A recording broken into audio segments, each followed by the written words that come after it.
ladies and gentlemen, finally, after a number of rescheduled dates and commotion, Amber and I are capable to do our quick interview on Zooms.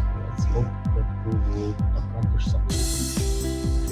Amber, may I ask you to kind of introduce yourself and speak a little bit about who you are and what do you do, like your entrepreneurship and your passion?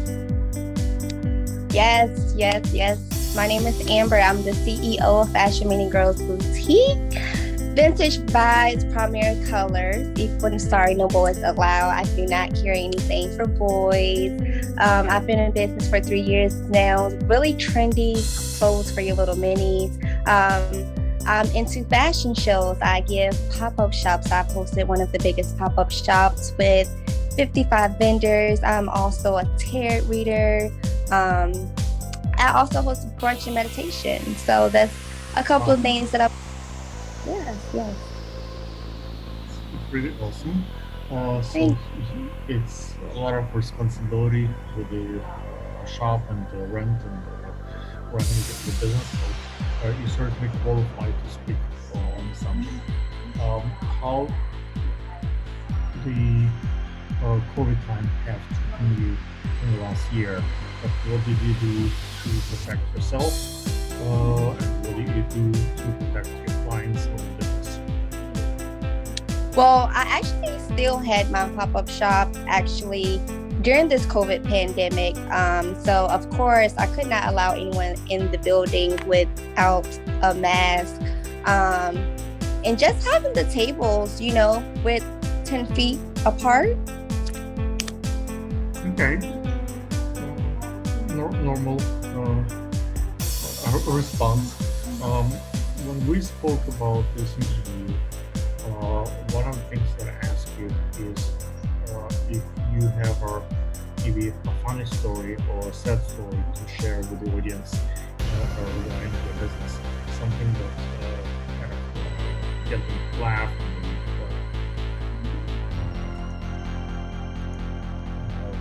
and maybe make them cry.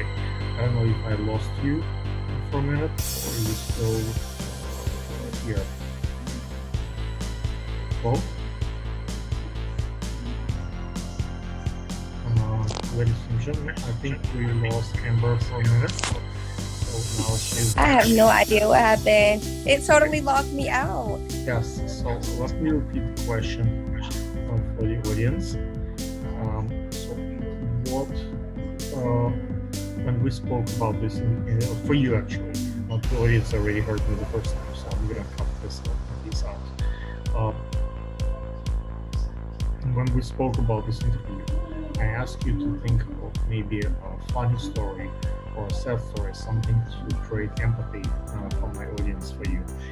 If you have some kind of experience that will make people laugh or cry. Yeah, definitely. With my second pop-up shop, I named it the biggest pop-up shop part 2. Black Friday edition is supposed to have been on Black Friday. However, I planned it out and put it out for my vendors and social media maybe a good 4 or 5 months in advance. Secured all my tables. Actually sold all 55 of my tables under 24 hours. So that was amazing for me. But however, dealing with the company that I rented from for the building, they didn't tell me that I couldn't have my pop-up shop there until actually 3 days before Black Friday. So within those 3 days, I was really panicking. I was trying to find other buildings to have my pop-up shop at.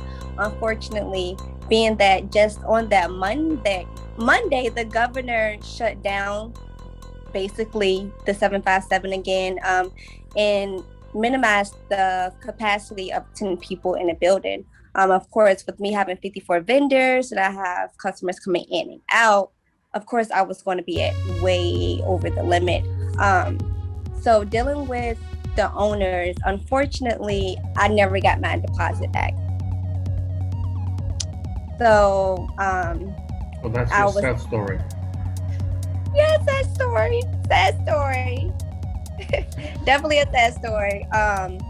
Unfortunately, I was dealing with someone who was dealing with the owner. He was a part of the company, but I guess he was maybe a scammer because I've heard he done this before, but of course after the fact that it was done to me.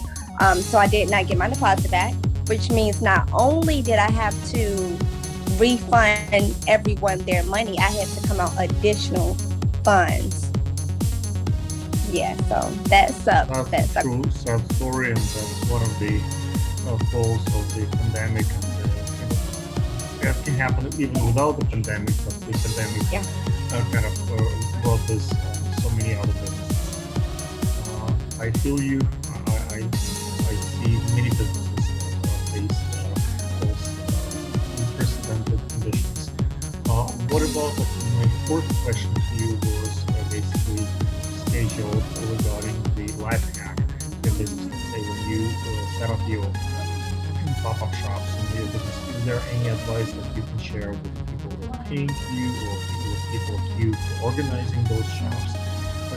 Any life hack to this business? I would definitely say just be organized. Like organized, of course, you want it to go smooth because there's going to be so many people coming in and out. You want it to look good as well, and your presentation is everything. So I would say before actually the day of your pop-up, I would go in and set up the table. I would actually put the names of your vendors on the tables for everyone can already know where they need to go the day of the pop-up shop. So therefore it can go really smooth. So just be organized and plan ahead, of course. Organized by events, I think it's very crucial the day before, the night before, the morning to just touch everybody personally that you come to, or anything that happening. You just follow through. Because a lot of people say, maybe I'll skip this one, I'm not sure, the last minute they have other plans, other ideas. So when you have the last minute push and reach to everybody, that's kind of gives you more crowd or more larger team percentage of people to show up. Oh yeah, of course. I send out emails maybe a week before to confirm. But I also promote it. I promote it on social media, on Instagram, on Facebook. And not only did I post each of my vendors' logo, I also posted their website and I tagged their business page. So everyone was constantly seeing who the vendors were going to be, following them as well. I would print out flyers, actually, and go out and pass them out as well. And actually, I was on the news. So I promoted it on the news even before my event, which also brought people out. What about the social media? It's a good time to do a plug-in for you. Which social media platform do you prefer? Are you on Instagram, Facebook, YouTube, what, and which one and what? I prefer Instagram when it comes to my little girl's boutique fashion mini, but when it comes to my Tarot Psychic Medium business, I would definitely say Facebook. But can you explain logic? Why in Instagram maybe there are younger folks, why with Facebook older folks? What's the reason? You start one earlier, or you have you following there? No, it's definitely different target audience.